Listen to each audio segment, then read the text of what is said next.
Hello, it's the weekend again. We are here at the Tube Weekend Edition with all the stories that made our week. Here we go.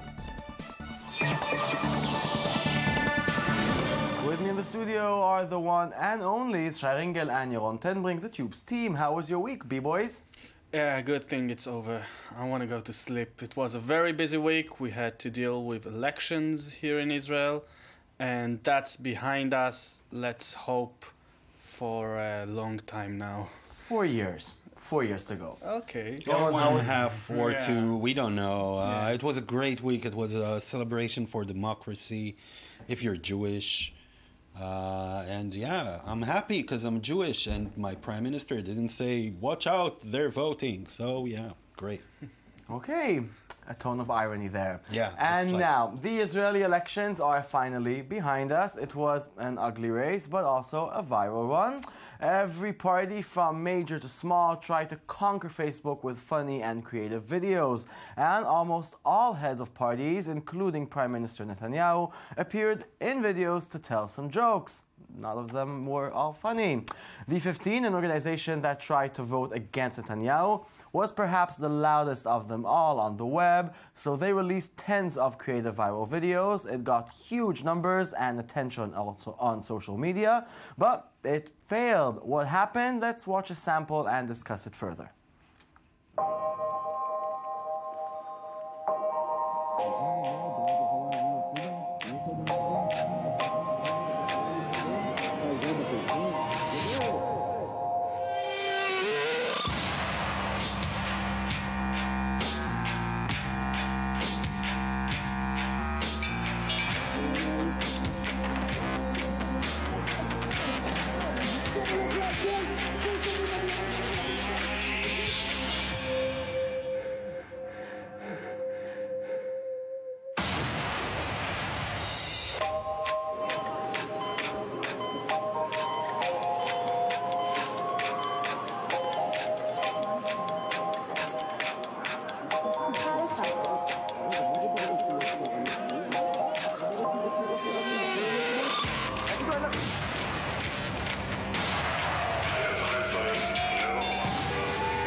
Yeah, so that was one of the videos from V15, a really good campaign video. What happened, Yaron? Why did V15 fail so much? V15 had a great campaign with viral videos. Their videos were very well produced.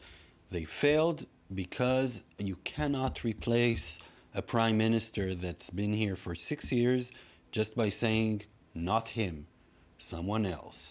You have to come with a program, you have to come with an alternative, and V15, besides the fact that it was a shady campaign and no one really knew who's exactly behind it, and they claimed to be non-partisan, but they're obviously pro-Herzog and anti-Bibi. It was a good campaign professionally, but it was very bad campaign politically. It just doesn't work like that. You know, you want to replace a prime minister, you have to show some kind of alternative, which they obviously didn't. Okay, there was only one out of many viral videos.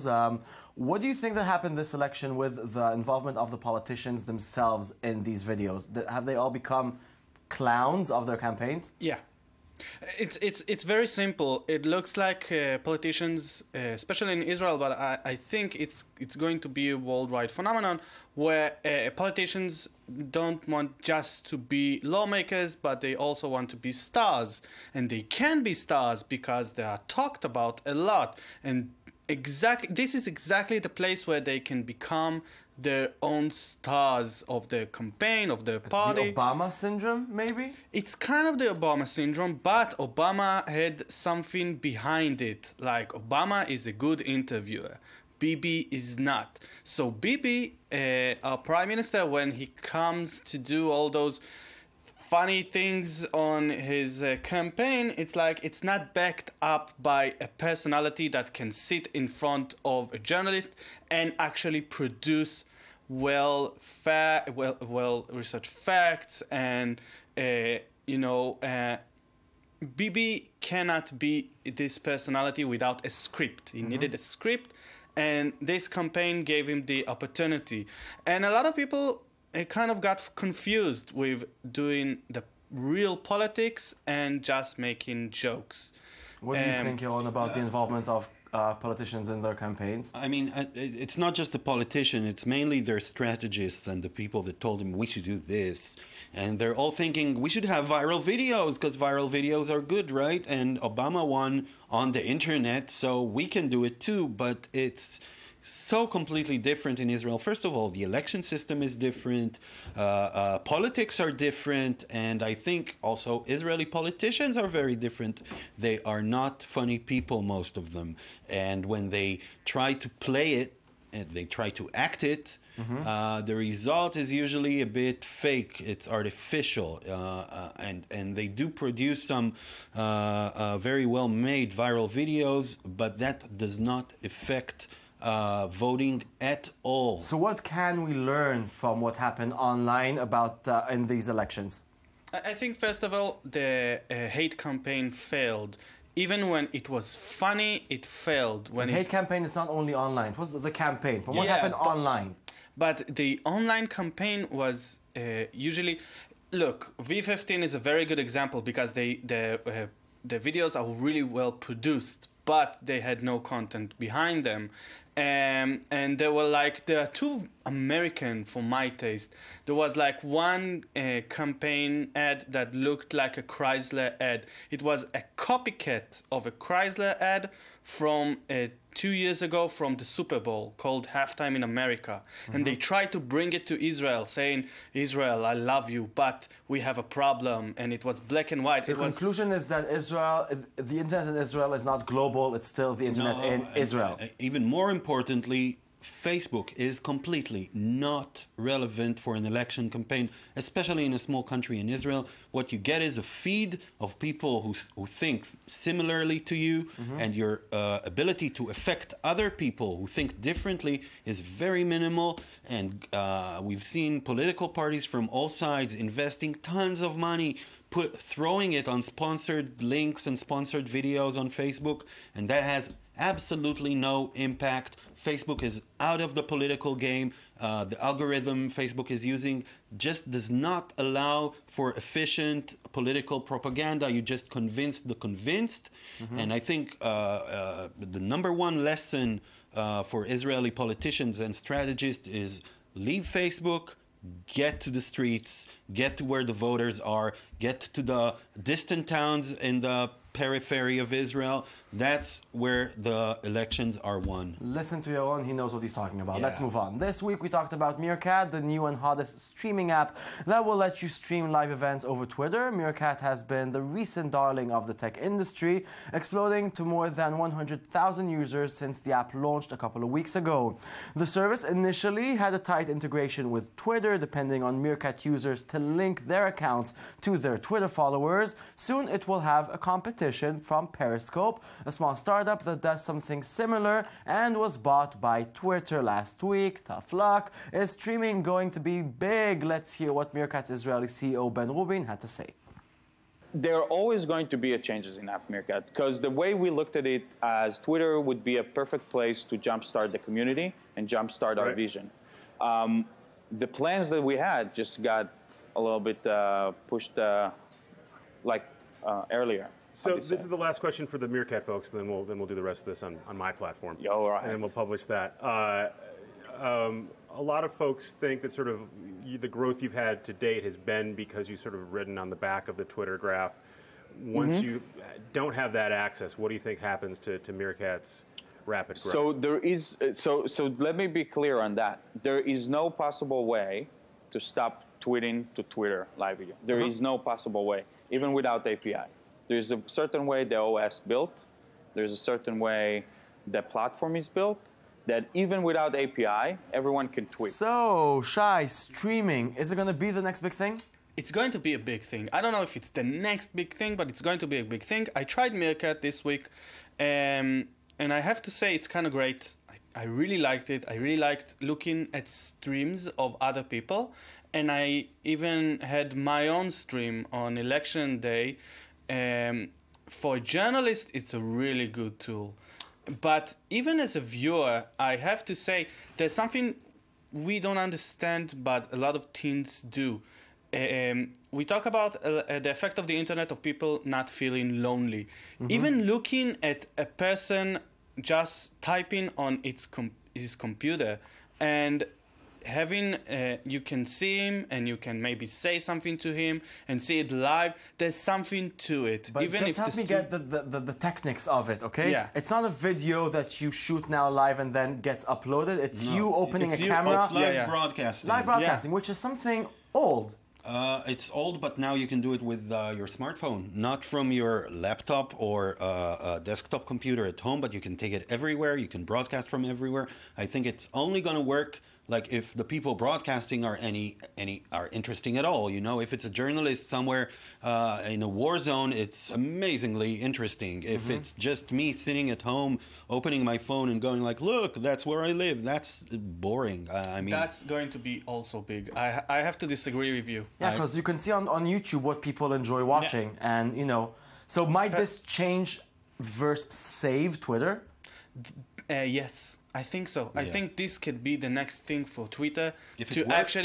actually beat Facebook in another totally new game, streaming live and being able to see people live doing great let's hope things for and even them. boring things. I'll try my best to stream my boring life.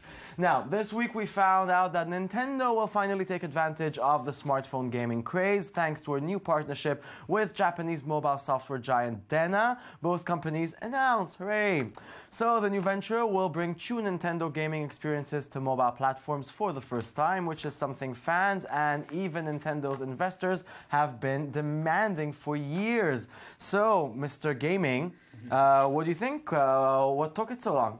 Nintendo is an old company. It has its own set of beliefs, and mobile was not in that beliefs. They believe that they can still sell consoles by their own. Nintendo is a great games company, but in our standards, it's not a very good console company. And trying to be both was kind of a mistake for Nintendo. But there's also a lot of risk by going mobile. They won't go all mobile. It's not like we're going to see all the games now on mobile. But Will I be able to play Super Mario on my phone? probably. no. Because they said they don't want to bring the old classic Super Mario. They'll bring the character. Okay. You will have the character, and you will have a new game, especially for mobile, with that character, and it will be probably free to play. But for Nintendo, it's problematic because 98% of people who play free to play don't continue to pay afterwards for all the, expansions and all those sorts of things. Well, you think they did this move because they're running out of cash? They're running out of ideas. They're running out of cash. Of course they do. They're basically losing to the competition, but they have such great games. I think that bringing the Super Mario franchise for the mobile generation is going to work. Integrating Super Smash Brothers into the mobile will work. And I think Nintendo. It's not a coincidence that their fans have been waiting for this for so long. Yeah, but you have to remember what they're talking about is not bringing new games that you will pay for. They are thinking about it as a new way to advertise their own games and consoles. It means that you will download a game, and they hope that the user will say, okay, I have to buy a console. I hope they will and find the game. ways to integrate their games with their mobile games, because that would be interesting if you can pick up your character and take it with you and just continue, maybe not in the big game, but in a side game, in a related game. That would probably sweep a lot What of we know users. for sure is that Nintendo is a great game company, and they're going to produce great games. So it's very good for gamers. I don't know if it's good for Nintendo. So it's not too late. It's not too late, but they do need to think about the strategy in other ways. They are not going to sell a lot of consoles because of going to mobile. Maybe they should think about starting to sell mobile games. Okay, do we have time for one short video before we finish? Yes, we do. Okay, our favorite viral video of the week was this dude doing sign language for the Swedish song for the Eurovision. Enjoy him. And tell the others to go sing it like a hummingbird, the greatest anthem ever heard. We are the heroes of our time, but we're dancing with the demons in our minds. We are the heroes of our time, heroes.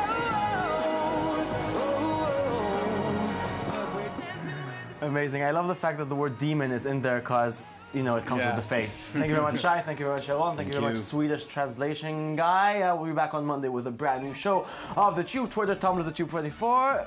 Goodbye.